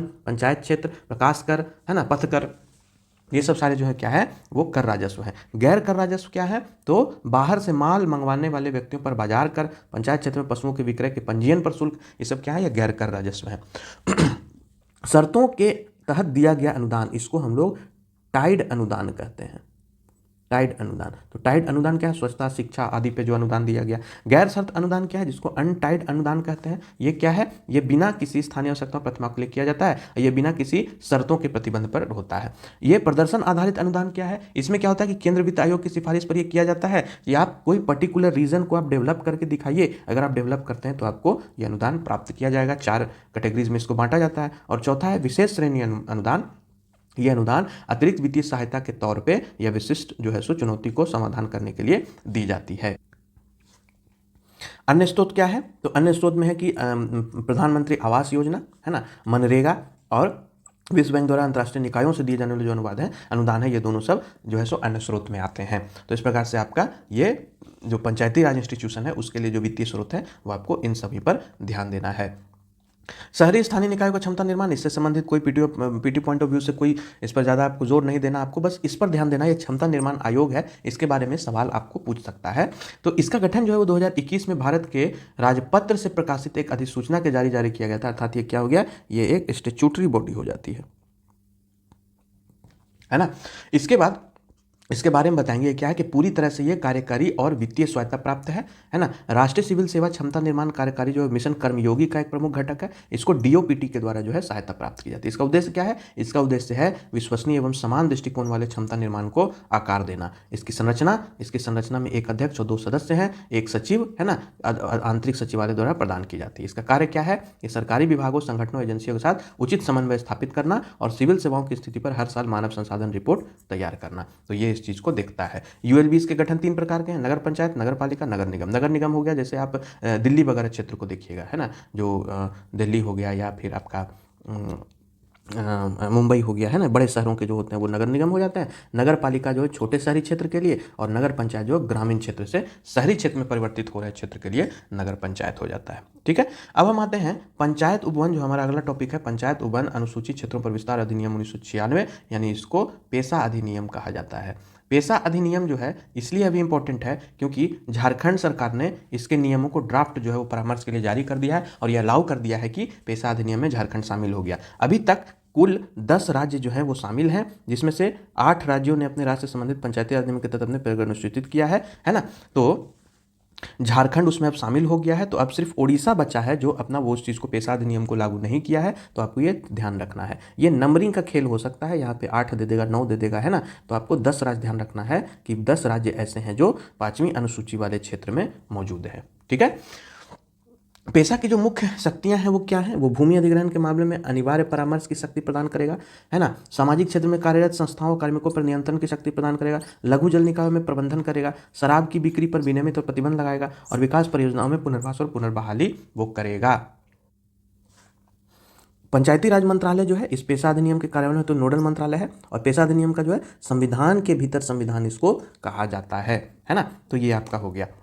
इसमें हम 5वीं और 6ठी अनुसूची की अगर हम थोड़ी सी बात कर लें तो अनुच्छेद 241 जो है वो असम, मेघालय, त्रिपुरा और मिजोरम को छोड़कर है ना, असम, मेघालय, त्रिपुरा और मिजोरम, मतलब ममता आप याद रख सकते हैं, ममता। ठीक है, ममता।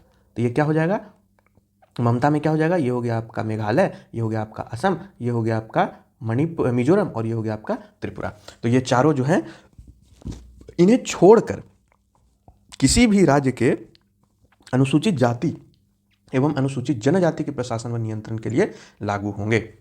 जबकि 6ठी अनुसूची ये जो है अनुच्छेद 244(2) और अनुच्छेद 275(1) में असम, मेघालय, त्रिपुरा और मिजोरम के जनजातीय क्षेत्रों के प्रशासन के लिए प्रावधान करता है। उसी प्रकार परिषद का जो गठन है वो राज्य विधानमंडल के अधिनियम द्वारा होगा, और यहाँ पर क्या है, ये ऑटोनोमस डिस्ट्रिक्ट काउंसिल पहले से इसमें मौजूद होता है। इसकी स्वायत्ता क्या है, ये जनजातीय सलाहकार परिषद के पास केवल सलाहकारी प्राधिकार है, जबकि 6ठी अनुसूची में जनजातीय सलाहकार परिषद की तुलना में अधिक शक्तियां प्राप्त है। ठीक है, तो ये आपको ध्यान रखना है। अब आप देखिए राज्यसभा के उपसभापतियों का पैनल, ये इंपॉर्टेंट टॉपिक हो जाता है। इससे प्रश्न एक यूपीएससी ने पीछे विगत सालों में एक बार पूछा है, 2018 या शायद 16 में इस चीज़ को पूछा गया था, मुझे एग्जैक्ट नहीं याद आ रहा है, बट 2018 या 16 में यूपीएससी ने ये सवाल किया है। तो राज्यसभा के नियमों के तहत सभापति जो है वो राज्यसभा सांसदों में से उपसभापति के पैनलों के सदस्यों को नामित करता है। ठीक है, अगर क्या होता है कि जब सभापति या उपसभापति अनुपस्थित होंगे तो उपसभापति में से कोई एक सदन की अध्यक्षता करेगा, लेकिन अगर कोई जो है सभापति या उपसभापति का पद रिक्त है तो उस स्थिति में वो सदन की अध्यक्षता नहीं करेगा। ऐसी स्थिति में राष्ट्रपति जो है वो राज्यसभा के लिए किसी एक सदस्य को नियुक्त करता है। तो इस तरीके से पैनल के आप कार्य को समझ गए। संसद सत्र की बात करें तो विशेष सत्र जो है इस संविधान में इसका कहीं उल्लेख नहीं किया गया है। विशेष सत्र शब्द का संविधान में कहीं उल्लेख नहीं है, इस चीज़ का आप ध्यान रखिएगा। कभी कभी जब ऐसा जरूरत पड़ता है सरकार को तो वो विशेष अवसरों के लिए आहूत कर सकती है। जैसे आप जीएसटी के मामले में देखिए कि रात में वो सत्र चलाया गया था और विशेष सत्र के जरिए जो है वो जीएसटी वाला कार्य पूरा किया गया था। तो एक हम उदाहरण दे रहे हैं, ऐसे बहुत सारे कई घटनाएं हुई हैं जिन पर हम विशेष सत्र की बात करते हैं। तो संविधान के अनुच्छेद 85 में एक वर्ष में कम से कम 2 बार संसद की बैठक का प्रावधान किया गया है ना। और इन 2 सत्रों के बीच क्या है, 6 माह से अधिक का अंतराल नहीं होना चाहिए। ठीक है। परंपरा के अनुसार क्या है, संसद के एक वर्ष में 3 सत्र हो जाते हैं। संविधान में कम से कम 2 बार संसद की बैठक का प्रावधान है और हमारे भारत में परंपरा के अनुसार क्या है, 3 सत्र होते हैं, है ना। हालांकि हम देखेंगे कि संसद को अधिक सत्र आहूत करने से नहीं रोकता है ना। जो उपर्युक्त प्रावधान है वो अधिक सत्र आहूत करने से नहीं रोकता है और यही अतिरिक्त सत्र क्या है, विशेष सत्र कहलाता है। ठीक है। अब इसमें हम राष्ट्रपति के लिए उन्मुक्ति की भी बात करेंगे। ये अगला जो टर्म है वो है राष्ट्रपति के लिए उन्मुक्ति की बात है। तो अनुच्छेद 299 में संविधान का जो है ना वो सरकार को वैधानिक कानून के उल्लंघन की शक्ति नहीं देता है ना।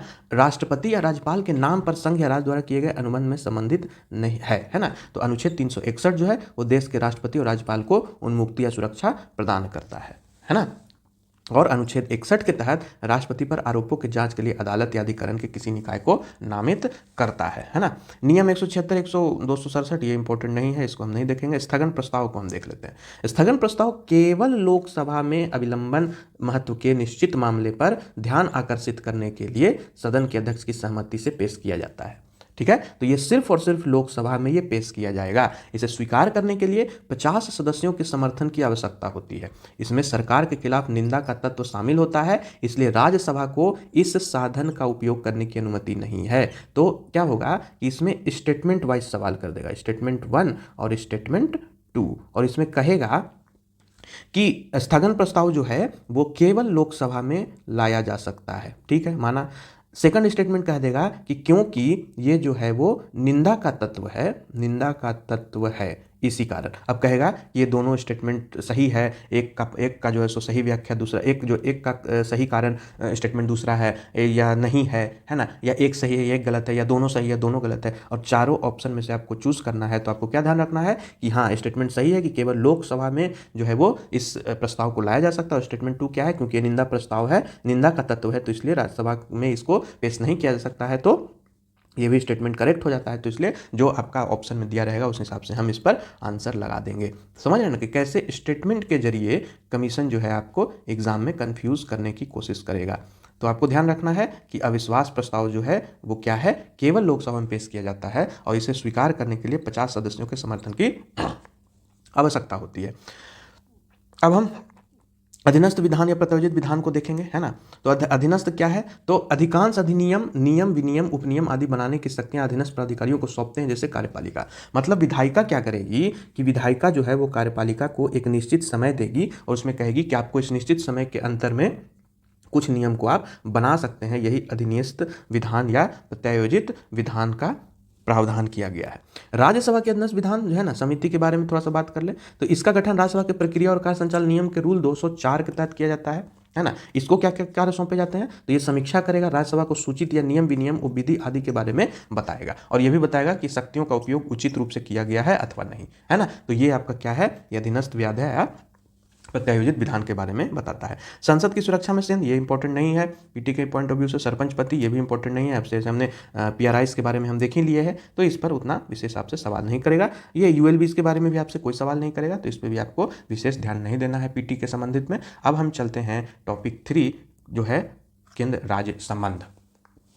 केंद्र संबंध में राज्यपाल की भूमिका को पहले बता रहा है। राज्यपाल की भूमिका क्या है, तो अनुच्छेद 200 के तहत क्या है, किसी विधेयक को कानून बनाने के लिए राज्यपाल से सहमति लेना अनिवार्य है ना। और राज्यपाल की सहमति के लिए अनिवार्य के लिए जो 4 प्रकार के जो कंडीशंस हैं उस कंडीशन को फुलफिल भी करना जरूरी होता है। विधेयक की सहमति देगा, विधेयक कानून बन जाता है। विधेयक पर सहमति रोकेगा, विधेयक कानून नहीं बनता है। अगर जितनी जल्दी हो सके विधेयक को पुनर्विचार हेतु विधायिका को लौटा देता है, और अगर फिर से जो है वो पुनर्विचार के लिए लौटा दिया गया तो राज्यपाल जो है वो उस अनुमति को देने के लिए बाध्य हो जाता है।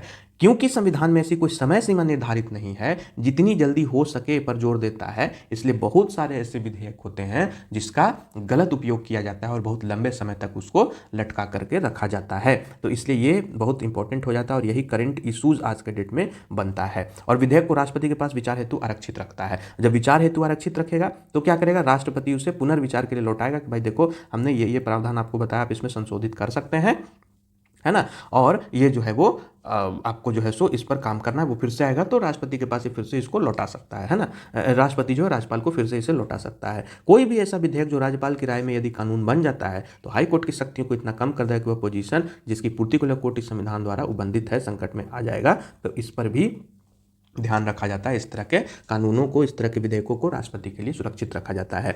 एक बार हम इस प्रावधान को देख लेते हैं। कुछ अनुच्छेद, अनुच्छेद 153 क्या कहता है कि एक राज्यपाल होगा प्रत्येक राज्य के लिए। अनुच्छेद 154 क्या कहता है कि राज्यपाल की कार्यपालिका शक्ति राज्यपाल में ही निहित है। अनुच्छेद 155 क्या कहता है, राज्य के राज्यपाल की नियुक्ति राष्ट्रपति द्वारा की जाएगी। अनुच्छेद 161 क्या कहता है, दंड क्षमा करने, परिहार, लघुकरण की शक्ति को बताता है, राज्यपाल की इन शक्तियों को बताता है। अनुच्छेद 163 क्या कहता है कि अपने विवेकानुसार फैसला करेगा, वैसे सलाह के लिए मंत्रिपरिषद मुख्यमंत्री के नेतृत्व में प्रदान की जाती है। अनुच्छेद 164 क्या है, मुख्यमंत्री और अन्य मंत्रियों की नियुक्ति राज्यपाल द्वारा की जाएगी। अनुच्छेद 213 अध्यादेश जारी करने की शक्ति, और अनुच्छेद 217 हाईकोर्ट के न्यायाधीशों की नियुक्ति के मामले में राज्यपाल से परामर्श किया जा सकता है ना। 201 राष्ट्रपति या तो अपनी सहमति दे सकता है या सहमति रोक लेता है। किसमें, जब ये विधेयक को राष्ट्रपति के विचार हेतु आरक्षित रखता है। राष्ट्रपति राज्यपाल को अपने संदेश के साथ विधेयक को राज्य विधानमंडल में वापस लौटाने का निर्देश दे सकता है। ऐसा विधेयक यदि राज्य विधानमंडल द्वारा संशोधन के साथ या बिना संशोधन से के फिर से पारित किया जाता है तो उसे राष्ट्रपति के समक्ष फिर से प्रस्तुत किया जा सकता है। मतलब राष्ट्रपति के पास अगर ये अध्यादेश बार बार आ रहा है तो इसमें नो लिमिट, लेकिन अगर ये राज्यपाल के पास एक बार संशोधन होकर आ गया तो स्वीकृति को ये क्या होता है, बाध्य हो जाता है। तो इस चीज पर ध्यान दीजिएगा, है ना। सहकारी संघवाद पीटी से इंपॉर्टेंट नहीं है, मेंस के पर्सपेक्टिव से बहुत इंपॉर्टेंट है, इसको विस्तार से पढ़ना होगा मेंस के पर्सपेक्टिव व्यू से, है ना। अब हम आते हैं अंतर्राज्यीय सीमा विवाद 3.3 टॉपिक नंबर। अब इस पर हम देखेंगे कि ये जो है ये संविधान के अनुच्छेद 131 में प्रावधान है कि सुप्रीम कोर्ट को निम्नलिखित विवादों में आरंभिक अधिकारिता प्राप्त होती है। कौन सा, जब भारत सरकार एक या एक से अधिक राज्यों के बीच विवाद हो, एक और भारत सरकार या किसी राज्य और दूसरे राज्य के बीच विवाद हो, या दो या दो से अधिक राज्यों के बीच विवाद हो। अंतर्राज्यीय परिषद जो है वो राष्ट्रपति जो है वो अंतर्राज्यीय परिषद गठित करने की शक्ति प्रदान करता है। अनुच्छेद 263 ये अनुच्छेद किसको शक्ति प्रदान करता है, 263 राष्ट्रपति को ये प्रदान करता है कि ये अंतर्राज्यीय परिषद बना सकता है। लेकिन अगर आप जल परिषद में, अगर जल बोर्ड परिषद की बात करेंगे तो वो संसद के पास ये अधिकार है। आप कमेंट बॉक्स में हमें ये बताइए कि ऐसा क्यों है कि अंतर्राज्यीय परिषद जो है उसके उसको परिषद गठित करने का जो है सो शक्ति राष्ट्रपति के पास है, जबकि जल बोर्ड वाला जो है वो संसद के पास है। ऐसा क्यों है, इस पर आप हमें कमेंट करके बताएं। अगर आप सही से लक्ष्मीकांत पढ़े होंगे तो इसका आंसर आपको पता होगा, आप कमेंट बॉक्स में हमें बता सकते हैं कि ऐसा ये अंतर क्यों है।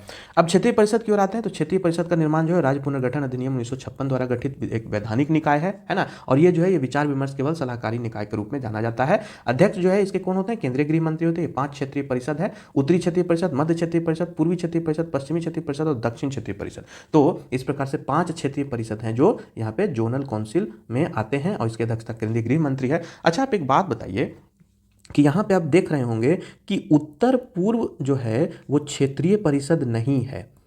तो आप जरा बताएं कि ऐसा क्यों है कि ये जो है उत्तर पूर्व क्षेत्रीय परिषद ये जोनल में मौजूद नहीं है। इस भी आप हमें कमेंट करके बताएं कि ऐसा क्यों है कि उत्तर पूर्व क्षेत्र पर कोई जो है सो आपका कोई भी क्षेत्रीय परिषद मौजूद नहीं है ना। अब आते हैं हम अंतर्राज्यीय जल विवाद। अंतर्राज्यीय जल विवाद अभी जो कृष्णा जल विवाद अधिकरण द्वितीय का जो विचार के लिए विषयों पर मंजूरी दी है केंद्रीय मंत्रिमंडल ने, उसी पर यह न्यूज जो है वो आपके लिए इंपॉर्टेंट हो जाता है। अंतर्राज्यीय जल विवाद संविधान की 7वीं अनुसूची के तहत क्या है कि राज्य सूची की जो प्रविष्टि 17 है, एंट्री 17 जो उसके अनुसार राज्य जल अर्थात जल आपूर्ति, सिंचाई और नहरें, जल निकासी एवं तटबंधों, जल भंडारण तथा जल शक्ति विषयों पर कानून बना सकते हैं। हालांकि ये विषय सूची 1 की प्रविष्टि 56 के प्रावधानों के अधीन है ना। तो इस पर से आप इस चीज को देख सकते हैं। अनुच्छेद 262 इस अनुच्छेद में उल्लंघन किया गया है कि संसद कानून द्वारा किसी अंतर्राज्यीय नदी या नदी के जल के उपयोग, वितरण या नियंत्रण के संबंध में किसी भी विवाद या शिकायत के न्याय निर्णय के लिए प्रावधान कर सकती है। कौन करेगी? संसद करेगी, अनुच्छेद 262 के तहत। अब 262 के तहत ये दो कानून बनाए गए हैं, एक है अंतर्राज्यीय जल विवाद अधिनियम 1956 और एक है नदी बोर्ड अधिनियम 1956।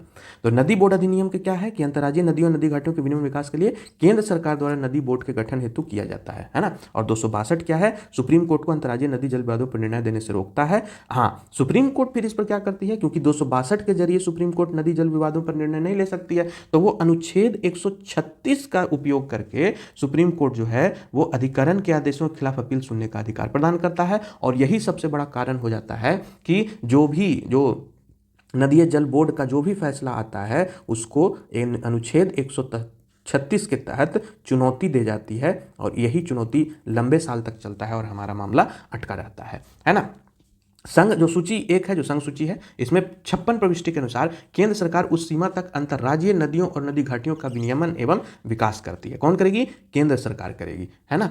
और आप इसमें दो चीज़ को ध्यान रखिएगा, एक हेलसिंकी नियम जो 1966 है और कैंपियोन नियम है ना।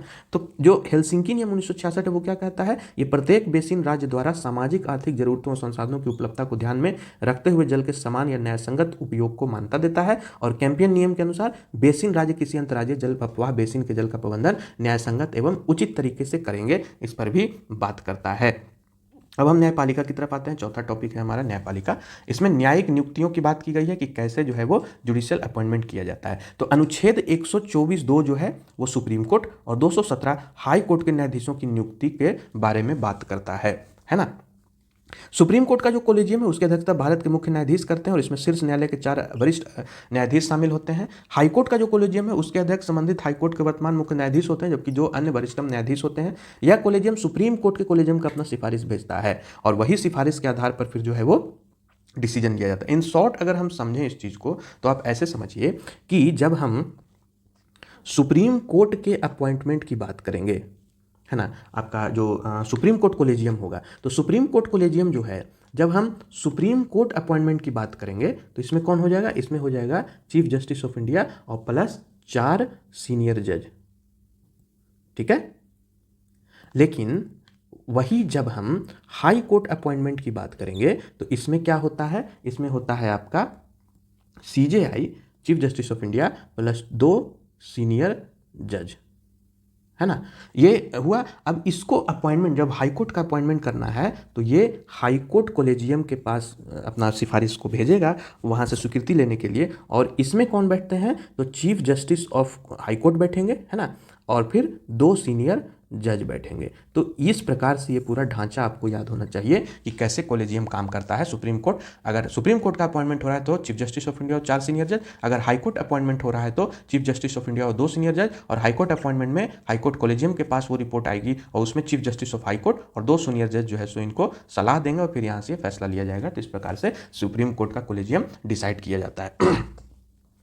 आप इसमें यहाँ पे एक चीज़ देख सकते हैं 124(2) और 217 जो ये कहता है कि सुप्रीम कोर्ट के न्यायाधीशों की नियुक्ति राष्ट्रपति द्वारा सुप्रीम कोर्ट हाईकोर्ट के कुछ न्यायाधीशों के परामर्श के बाद की जाएगी, है ना। और अनुच्छेद 217 क्या कहता है कि राष्ट्रपति द्वारा CJI और राज्य के राज्यपाल के परामर्श के बाद की जाती है, और हाईकोर्ट के मुख्य न्यायाधीश के अलावा किसी अन्य न्यायाधीशों की नियुक्ति के मामले में हमेशा उससे परामर्श किया जाएगा, है ना। तो ये आपका अपॉइंटमेंट, जजेस के अपॉइंटमेंट के बारे में बात करती है। अखिल भारतीय न्यायिक सेवा, ऑल इंडियन जुडिशियल सर्विसेज की अगर हम बात करें तो ये अनुच्छेद 233 और 234 जो है वो जिला न्यायाधीशों की नियुक्ति से संबंधित है। और ये डिसीजन कैसे होता है, ये नियुक्ति कैसे होती है? तो PCSJ के तहत होती है, जैसे UPPSC जज, है ना, BPSC जज, है ना, फिर आपका MPSC जज। कहने का मतलब ये हुआ कि हर एक राज्य का अपना आयोग होता है और उस आयोग के तहत जुडिशियल एग्जाम के जरिए इसका नियुक्ति की जाती है जिला न्यायाधीशों की, है ना। अब आते हैं कानूनी सहायता, लीगल एड। लीगल एड जो है वो क्या है? विधिक सेवा प्राधिकरण अधिनियम 1987 के तहत नालसा, सालसा और डालसा, है ना। नालसा क्या हो गया? राष्ट्रीय विधिक सेवा प्राधिकरण, सालसा हो गया राज्य विधिक सेवा प्राधिकरण, और डालसा हो गया जिला विधिक सेवा प्राधिकरण। इन तीनों के गठन का प्रावधान करता है कौन? विधिक सेवा प्राधिकरण अधिनियम 1987। 1987 के तहत लोक अदालतों का भी आयोजन किया जाता है, ठीक है। अब हम समझेंगे कि ये नालसा है क्या। तो नालसा ये है कि 1987 के तहत इसका उत्पत्ति किया गया। इसकी संरचना क्या है, तो इसमें मुख्य न्यायाधीश रहेंगे, सुप्रीम कोर्ट का एक सेवारत या सेवानिवृत्त न्यायाधीश रहेगा और प्राधिकरण के कार्यकारी अध्यक्ष के रूप में कार्य करते हैं, और सीजेआई क्या है, संरक्षक के रूप में कार्य करते हैं। कार्य इनका क्या है कि समाज के कमजोर वर्गों को निःशुल्क कानूनी सेवाएं प्रदान करता है और विवादों के सौहार्दपूर्ण समाधान के लिए लोक अदालतों का आयोजन करता है। ठीक है, वह व्यक्ति जिसके वार्षिक आय 1 लाख रुपए से कम है या उसके राज्य द्वारा निर्धारित स्तर से कम है, तो सुप्रीम कोर्ट के मामले में यह राशि 5 लाख रुपए है ना। और ये आपको हम हाई कोर्ट के बारे में बताएं कि ये जो है ये राज्य द्वारा निर्धारित स्तर से कम है, और सुप्रीम कोर्ट के मामले में 5 लाख है, और कितना 1 लाख से ये व्यक्ति आय कम होना चाहिए, तब जो है सो उस पर जो है सो विधिक सेवा जो है वो फ्री में प्रदान की जाती है ना। और ये विधिक सेवा जो है वो प्राधिकरण अधिनियम की धारा 3A के तहत गठित किया जाता है सालसा को, और जो है सो इस प्रकार से इस पर काम किया जाता है। इसमें कुछ कुछ मुख्य जो है सो दिशा योजना और टेली लॉ, न्याय बंधु, ये सब सारे क्या है, ये आपको कानूनी सहायता प्रदान करते हैं जो सक्षम नहीं है अपने केस को लड़ने के लिए, उस पर इस तरह के प्रावधान किए जाते हैं। तो इस पर एक हम सवाल पूछ रहे हैं, आप हमें कमेंट बॉक्स में बताइएगा कि अगर किसी को हम प्रिवेंटिव डिटेंशन किए हैं, प्रिवेंटिव डिटेंशन किए हुए हैं, तो क्या उसको राज्य सरकार कानूनी सुरक्षा प्रदान करेगी, मतलब उसको केस लड़ने में मदद करेगी, कानूनी सुरक्षा प्रदान करेगी? ये सवाल है, इस पर आप जवाब दीजिए, यहाँ या ना क्या है ना। इस पर आप हमें कमेंट बॉक्स में बनाइए कि जो व्यक्ति अगर प्रिवेंटिव डिटेंशन के तहत जो है उसको अगर अरेस्ट किया गया है, तो क्या राज्य सरकार उसको जो है वो कानूनी सुरक्षा प्रदान करेगी, कानूनी जो है वो सहायता प्रदान करेगी, है ना। अब यहाँ देखिए कि अनुच्छेद 39A जो है वो निःशुल्क कानूनी सहायता को ये प्रदान करता है। अनुच्छेद 22(1) वकील से परामर्श करने या विधिक सहायता लेने को कानूनी प्रावधान है, इस पर बात करती है। तो आप इस चीज़ को यहाँ से समझ सकते हैं। मध्यस्थता अधिनियम इतनी इंपॉर्टेंट नहीं होती है, आप इसको छोड़ सकते हैं, कोई इस पर कोई पॉइंट ऑफ व्यू इस पर मतलब पीटी पॉइंट ऑफ व्यू से इस पर कोई सवाल नहीं आएगा, तो इस पर ध्यान रखना है। इसमें एक चीज़ का बस ये ध्यान रखना है कि मध्यस्थता में जो विवाद है वो मध्यस्थता किस किस के बीच में नहीं होगा, तो नाबालिग, दंडनीय अपराध और तीसरे पक्ष के अधिकारों के मामले में कोई यहाँ पे मध्यस्थता काम नहीं करेगी। मध्यस्थता में एक अध्यक्ष होते हैं, 2 पूर्णकालिक सदस्य, 1 अंशकालिक और 3 पदेन सदस्य, इन सभी बातों का आपको ध्यान रखना है। अभी हमने लोक अदालत के बारे में भी देखा कि लोक अदालत क्या है, एक वैकल्पिक विवाद निवारण तंत्र है, जो आपका ये जो आपका 1876 के तहत जो कानून बना था उसी में इसका उपयोग करके लोक अदालतों का भी आयोजन किया गया था 1987 विधिक सेवा प्राधिकरण अधिनियम के तहत, है ना। 1987 विधिक सेवा प्राधिकरण अधिनियम के तहत लोक अदालत का निर्माण किया गया है। ठीक है, ये देखिए विधिक सेवा प्राधिकरण अधिनियम 1987 के तहत इसका गठन किया गया था। इसका जो है इसका गठन अलग अलग स्तरों पर किया गया, अर्थात राष्ट्रीय लोक अदालत, राज्य प्राधिकरण स्तर, उच्च न्यायालय स्तर, जिला न्यायालय स्तर, तालुका स्तर, हर एक स्तर पे ये लोक अदालत का निर्माण किया गया है। और पर डे कहीं ना कहीं लोक अदालत जो है वो एक्टिव रहता है, अपना काम में लगा रहता है ना। और राष्ट्रीय स्तर पर जो है लोक अदालतें नियमित अंतराल पर आयोजित की जाती हैं। ठीक है, अब मोबाइल भी है, मोबाइल सचल भी इसका आयोजन किया गया कि अदालत खुद आपके पास आकर के फैसला देगी। ठीक है, ये क्या है, ये जो न्यायालय है, लोक अदालत न्यायालय है, ये पहले चरण के मामलों की सुनवाई करती है। इसमें अधिकार क्षेत्र क्या है, सिविल मामला, वैवाहिक विवाद, भूमि विवाद, बंटवारा, श्रम विवाद। अब ऐसे मामले जो गंभीर प्रकृति के नहीं हैं, ऐसे मामलों को जो है वो लोक अदालत सुनती है। और लोक अदालत जब सुनेगी तो इनका निर्णय जो है वो अंतिम होता है और ये सभी पक्षों पर बाध्यकारी है, और इसके निर्णय के विरुद्ध किसी भी न्यायालय में कोई अपील नहीं की जा सकती है। तो इनका आप ध्यान रखिए। फिर आता है अगला टॉपिक है मॉडल जेल अधिनियम 2023, है ना, मॉडल प्रिजन एक्ट। ये जो है ये जेल के अधिनियम 1894 का स्थान लेगा, है ना। और क्योंकि ये जो जेल जो है, ये प्रिजन एक्ट है, ये जेल क्या है, ये राज्य सूची है, तो इसलिए क्या होता है कि केंद्र सरकार क्योंकि जब ये बना रही है तो मॉडल जो शब्द है उसका प्रयोग किया जाता है ना। अब क्या होता है कि कैदियों को पैरोल, फरलो और रिहा करने की सजा में कमी करने के लिए प्रावधान किए गए। पैरोल क्या है, एक निश्चित समय अवधि के लिए सजा को निलंबित करता है। मान लेते हैं कि माँ बीमार है या कोई मर गया, उसके काम में जाना है, तो जो छुट्टी दी जाती है उसके हम लोग पैरोल कहते हैं।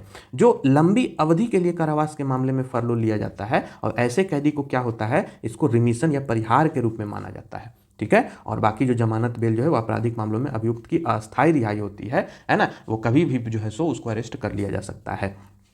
जेल सुधार समिति में पहला जो था वो सर अलेक्जेंडर कार्डियो समिति 1919 से 1920 में बना था, और दूसरा समिति मुल्ला समिति 1980 से 83 के बीच में इस जेल सुधार समिति का जो था सो गठन किया गया था, है ना। इसके बाद कुछ महत्वपूर्ण सुर्खियों को अगर हम देख लें तो अनुच्छेद 142 क्या है, ये क्या है कि किसी दंपत्ति के तलाक को सीधे मंजूरी दे सकता है ना। ये हिंदू विवाह अधिनियम 1955 के तहत निर्धारित अवधि की प्रतीक्षा किए बिना तलाक की मंजूरी दे सकता है। अगर सुप्रीम कोर्ट को ऐसा लग रहा है कि दो दंपतियों के बीच जो है उनका शादी जो है सो सही तरीके से नहीं चल रहा है, कंडीशन एकदम वर्स्ट हो चुकी है, बहुत ही एकदम दयनीय स्थिति हो गई है, तो उस स्थिति में क्या है कि उन्हें सलाह न दे करके कि तुम इतने अवधि तक की समय ले लो, कुछ सोच लो, समझ लो, सीधे पूर्ण न्याय की बात करेगी और सीधे उन्हें तलाक दिलवाने की सुविधा प्रदान करेगी कि आप सीधे तलाक ले सकते हैं। ये किसका है? ये अनुच्छेद 142 के तहत किया जाता है ना। इसके बाद आता है वचन विबंधन का सिद्धांत, डॉक्ट्राइन ऑफ प्रोमिसरी एस्टोलेप। ये क्या है? ये वचनदाता को एक समझौते से पीछे हटने से रोकता है और किसी ऐसे औपचारिक फैसला नहीं हुआ है इस पर वाद करता है। इसका एक वादी द्वारा समझौते के निष्पादन को सुनिश्चित करने या समझौते के पूरा करने की विफलता के लिए मुआवजे की मांग हेतु लागू करवाया जाता है ना। नार्को एनालिसिस टेस्ट को अगर समझेंगे तो इसमें आप बस ये ध्यान रखिए कि सोडियम पेंटोथल का उपयोग किया जाता है, जिससे उस पर क्या करता है कि नार्को टेस्ट किया जाता है। इस नार्को टेस्ट को हम लोग सोडियम पेंटोथल को हम लोग क्या कहते हैं? ट्रुथ सीरम भी कहते हैं, है ना। और ये जो है ये ब्रेन मैपिंग या पॉलीग्राफ टेस्ट इसे कहते हैं। और ये नार्को एनालिसिस जो है ये ब्रेन मैपिंग या पॉलीग्राफ टेस्ट व्यक्ति के सहमति के बिना नहीं किया जा सकता है। और ये जो है इसको हम प्राथमिक साक्ष्य के रूप में न्यायालय में स्वीकार नहीं करते हैं, है ना। तो ये हो गया आपका नार्को एनालिसिस टेस्ट के बारे में। न्यायाधीशों द्वारा सुनवाई के अलग होना, इसमें कोई इंपॉर्टेंट नहीं है, ये पीटी में आपका सवाल नहीं आएगा। सुप्रीम कोर्ट के एडवोकेट ऑन रिकॉर्ड प्रणाली, ये भी सवाल में नहीं आएगा। फिर आपका आता है फास्ट ट्रैक स्पेशल कोर्ट, कोई भी इसमें ज़्यादा ध्यान देने वाली बात नहीं, बस ये ध्यान दे सकते हैं कि ये जो ट्रैक कोर्ट है ये केंद्र प्रायोजित है, ये 2019 में लॉन्च किया गया था। इससे ज़्यादा आपसे इस पर सवाल नहीं करेगा, इस पर भी कोई सवाल आपका नहीं आएगा। नारी अदालत कोई पीटी से इंपॉर्टेंट नहीं है। न्याय विकास पोर्टल की अगर हम बात कर लें तो न्याय विकास पोर्टल जो है वो सीधा सीधा बस यही कहता है कि न्यायालयों के विकास, बस इसी पर यह बात करता है, इससे विशेष इस पर और कोई बात नहीं की जाती है। ये भी आपके लिए कोई इंपॉर्टेंट नहीं है। न्यायालय में प्रौद्योगिकी आप जान ही रहे हैं, ये सुवस है, ECSE SCR पोर्टल है, E-कोर्ट मिशन है, तो इस पर उतना कोई पीटी से सवाल नहीं बनेगा। इस पे इंडिया जस्टिस रिपोर्ट है, ये इंडिया जस्टिस रिपोर्ट का तीसरा संस्करण है जो किसके द्वारा जारी किया गया? टाटा ट्रस्ट के द्वारा जारी किया गया। तो ये मुख्य मुख्य पॉइंट्स को आपको ध्यान रखना है कि इस पर जो है वो इंडिया जस्टिस रिपोर्ट आपके सामने प्रस्तुत किया जाता है। इसे centre for social justice, Daksh Vidhi, centre for legal policy जैसे नागरिक सामाजिक संगठनों के प्रतिनिधियों के सहयोग से जारी किया जाता है ना। यह रिपोर्ट जो प्रत्येक राज्य के प्रमुख न्याय वितरण तंत्रों, न्यायपालिका, पुलिस, जेल और विधिक सहायता को क्षमतावान बनाने में उनकी प्रगति का आकलन करती है एवं उन्हें रैंक प्रदान करती है। तो आपको बस इतना ध्यान रखना है कि इंडिया जस्टिस रिपोर्ट जो है इसका टाटा ट्रस्ट के द्वारा ये जारी किया जाता है ना। तो हम अगले वीडियो में हम बाकी के चैप्टर को लेकर के आएंगे, जिसमें हम इलेक्शन और बाकी जो है आपके चुनाव और 6 और 7 जो टॉपिक्स हैं हम उसको डिस्कस करेंगे। फिलहाल इस वीडियो को हम यहीं रैप अप करते हैं और आप लोग इसी तरीके से तैयारी करते रहिए। बहुत जल्द ही 1-2 दिन के अंदर ही आपको ये समरी अपलोड कर दिया जाएगा। इसमें आपको बस कुछ मुख्य पॉइंट्स को ध्यान रखना है, कैसे हम पीटी को क्लियर कर सकते हैं यूपीएससी को लेकर के। इसमें बस यही छोटे छोटे पॉइंट्स को समझना है और इसी पे हम आगे लेकर के चलेंगे और फिर इसी पे फिर हम इकोनॉमी, इन्वायरमेंट, जितने भी विजन के PT 365 मैगजीन्स आ रहे हैं उन सभी पर समरी आपको प्रोवाइड कराएंगे। आप अपनी तैयारी को जारी रखिए। और जैसा कि जान रहे हैं कि यूपीएससी का जो है डेट पोस्टपोन्ड कर दिया गया है इलेक्शंस के कारण, तो आपके पास एक अच्छा समय मिला है, तो आप उस समय का यूटिलाइज कर सकते हैं। और अगर कुछ तैयारी में चूक रह गई है तो आप उसको अच्छे तरीके से उस तैयारी को बेहतर बना सकते हैं। आप अपनी तैयारी को जारी रखिए और मिलते हैं अगले वीडियो में SPT 365 के पॉलिटी सेक्शंस के लेक्चर 2 को लेकर के। तब तक के लिए आप अपनी तैयारी जारी रखिए और हमारे यूट्यूब चैनल से जुड़े रहिए, दृष्टि फॉर ऑल एग्जाम। मिलते हैं अगले वीडियो में, धन्यवाद।